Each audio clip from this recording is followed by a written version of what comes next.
Let's talk property. For quite a while now in New Zealand, the cry has been that young people, first home buyers, have no chance of getting into the property market. We do not have enough houses and they are overpriced and auctions are going crazy. Well, how quickly things can change. And certainly data on the housing market and the residential property market shows that if we had a bubble, it is bursting, or it has burst. The May property report from realestate.co.nz has just been released this morning and just a couple of hours ago. And it says, with the market in such a state of flux, there are some fascinating stories in this month's data. So to find out what those fascinating stories are, we are joined from realestate.co.nz by spokesperson Vanessa Williams. Vanessa, welcome to the platform. Lovely to have you with us. And kia ora, Sean. Thank you. All right. Look, we're just going to make... we're okay. Our connection's all right there. Just make sure your microphone's plugged in there, Vanessa. Okay, so the story or the narrative has clearly changed markedly. For a start, it seems there are a whole lot more houses available. Yes, so it has been an interesting story over this past 2 years. I think what was fascinating is that prior to COVID, we had an interest saying that it was going to drop back double digit. You know, where there were people who were saying between 10 and 30% drop, and that's not what we saw. We've actually seen the complete opposite, where prices have increased by double digit growth. And fascinatingly, the interest rates and the change in the triple CFA that happened at the end of 2021 and into this year has significantly pulled the demand market back. But that means that houses are sticking around a lot longer, and we're up 77% total, across New Zealand. So big picture, we've gone from a seller's market to a buyer's market, right? Absolutely, and more specifically in the Auckland and Wellington markets. Yeah, and those are remarkable, those figures. National housing stock, according to your figures, up 77.6%, which is an indication that properties aren't moving. That's exactly it. So while new listings, so that's the fresh stock that comes onto the market during the month of May, that was actually pretty flat when compared to this time last year. So that tells me that properties are sticking around longer. We saw the days to time to sell last year drop remarkably, but what has happened with the changes in credit and also people a little bit more nervous around the interest rates and where they're going to go, that's what's pulled back the demand for properties. All right. And look, no market is perfect, because either it's buoyant and it's really hard to afford to get into it, or it's collapsed and it's really hard to get out of it, right?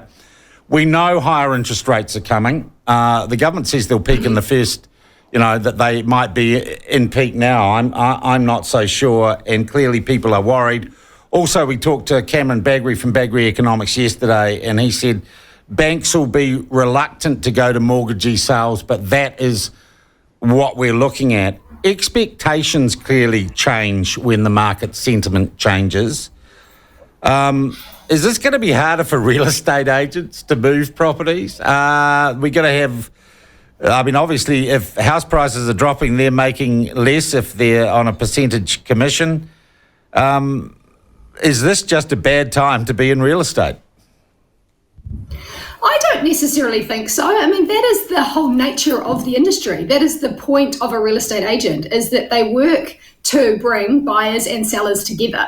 So that's not always great. The market last year is actually quite hard for a lot of people. So real estate agents are trying to do a marketing campaign, and that's really hard when they've got 30 buyers. Buyers are flummoxed because they're like, jeepers, I need to put my top dollar in here. And then the challenge for sellers in that market is typically they're moving to another property, right? So then they become buyers and in that sort of cycle again.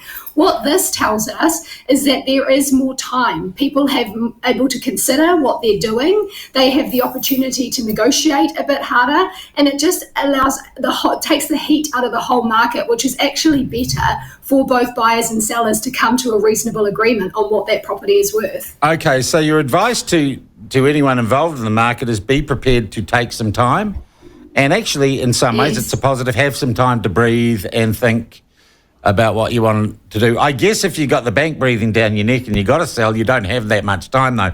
I'd also add, I've seen reports that auctions have just gone completely off the boil. Is that true? We have seen that happen. So the pass-in rates at auctions have dropped remarkably compared to what we were seeing in the last 12 months. And again, a symptom of the market we're in today is that if you've got 30 buyers for a property, then auctions are a very transparent and exciting way, I suppose, to sell a property. However, if there is less interest in each property because there's just a greater portion that people can look into, therefore, you start to see that demand drop, and then exactly what you were saying earlier, real estate agents working closer with the buyers who are interested and the sellers to bring them together to a point that is going to sell that property. Because that's the difference between the markets. We need to bring together buyers and vendors now, whereas before vendors could almost command what they wanted because of the increase in demand, and therefore put them into a market, in a competitive market, when they were buying. Vanessa, is there anywhere in the country, and you've highlighted places where the bubbles well and truly burst, Auckland and Wellington, is there anywhere in the country that is bucking that trend? And I've also seen articles about people moving out of the cities because they're too expensive, looking to perhaps provincial centres or smaller New Zealand cities. Is there anywhere that's going against the tide here? That's a great question. What is the Seago Lakes district? Oh, hang on. I'm just going to ask you to repeat that question because we had a little bit of an audio problem. So I said, anywhere bucking the trend? Oh. Yep, we're right now. Just keep your head still because I think you've got a slightly dodgy connection on the mic there. Oh, sorry about that. I do talk with my head. Interestingly, the area that has bucked the trend, which is quite fascinating, is the Central Otago Lakes district. Now, that is the most expensive region in New Zealand to purchase homes. And when you look globally, most expensive cities are typically ones that are the biggest cities in countries around the world. And what's really interesting is that in New Zealand, that is a regional city with, only tourism jobs, basically. There's not a lot of corporate head offices. Oh, they make it some nice wine down there, No, that's very true. Yeah, I'm gonna stop moving my head now. But you are dead right. There are some beautiful wineries down in that region. But look, the property market does differ from area to area. I know Gisborne has been quite a hot market, really? And is still continuing to stay hot. Yeah. That has been it's been an interesting market in the sort of the Gisborne region. And interesting, back to your point around people moving out of the cities. I think that COVID has accelerated that because those who have the ability to work from home now have the ability to say to their boss, look, I want to do 4 days a week from home, and it's accelerated that ability to be able to do so, which means you can sort of live anywhere you like, really. I mean, we've proven that we're home. And that gives people a different lifestyle choice than we had, 2 years ago. That is really interesting. That's a big change from COVID. So if that trend were to continue, you'd expect, if you like, a comparative softening in house prices in the big cities. And, Gisborne is a lovely place to live. It is very remote. It's hard to drive to. It has an air link, but it's not particularly regular or particularly fulsome. But I guess where would I like to go and live? I'd like to go and live in Gisborne. I'd like to go and live in Nelson. And if my job and lifestyle allowed it, I suppose I would. Is there any difference between South Island and North Island? Or is it just specific locations? Because I know a lot of people look at the South as a place you get away from. Is there any indication there that there's a change? So this month, specifically, the two record average asking prices were in the South Island. So we're looking at the Canterbury region and Central Otago Lakes, 15-year highs for us. We've never seen it this high before. Yeah. So looking at the Canterbury region, that's just shy of $730,000 to buy in Christchurch. Now, that's been an interesting market, and I'll tell you why. while we've been talking about stock issues for the past 2 years, Canterbury did not have that challenge. And the reason for that is there was an accelerated building and opening of land after the earthquakes. We saw a whole bunch of tradesmen go down there, put up houses really quickly. And at the same time, we did see a bit of an exodus of the population. So we actually had more houses than we had people. And so from a bucking trend perspective, the Canterbury region actually has seen, while they've seen their prices grow, it hasn't been to the extent of the likes of Auckland, Wellington and some of the regions, just purely because that supply issue didn't actually hit that market there. So I do sort of wonder if we're starting to see the murmurings of Canterbury catch up with the rest of the country. Okay, and finally, as I said, a 15-year record high. Yeah, that's amazing. Look, I hate to be cynical here, but if I'm in the housing market, I look at these figures, I look at the economic outlook, perhaps a soft landing, but some sort of recession on its way. Why wouldn't I just keep my money in the bank and wait for more distressed and more desperate sellers to come onto the market?